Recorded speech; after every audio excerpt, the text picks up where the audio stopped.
Untangling the Messy Webs of Desire and Jamba Juice in St. Louis. The second episode of the HBO dark comedy DTF St., titled Snag It, shifts the focus from the shocking death of Floyd Smernitch to the competing narratives of the two people he left behind. As detectives Donoghue Homer and Jodie Plumb continue their investigation, the show leans into a Rashomon-style approach, presenting wildly different versions of how the central affair between Clark Forrest and Carol Smernitch actually began. For Clark, currently sitting in a jail cell, the story is one of aggressive pursuit by Carol. In his version, he is almost a passive participant, a man who fell for a Midwestern femme fatale who knew exactly how to reel him in.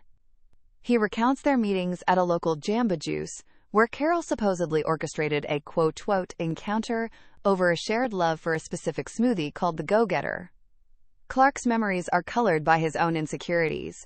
He admits to telling Carol elaborate lies about being a deep-sea demolition expert nicknamed the Bang Master, just to seem more interesting than a local weatherman.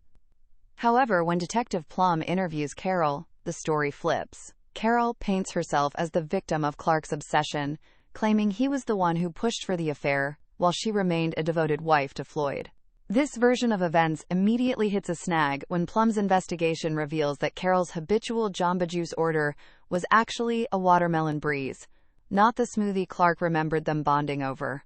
This small, mundane detail suggests that Carol may have been far more calculated in her approach to Clark than she is willing to admit. The episode also dives deeper into the late Floyd Smernitch, portrayed with a tragic but hilarious earnestness. We see flashbacks of Floyd attempting to spice up his life and reclaim his confidence, including a memorable sequence where he takes over his son Richard's intermediate hip-hop dance class.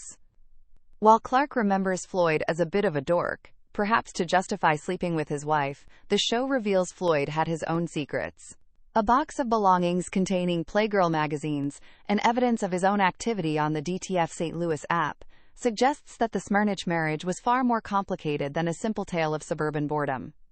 In a final twist of the episode's timeline, it is revealed that Clark was active on the DTF app under the pseudonym Tiger long before he ever suggested the app to Floyd.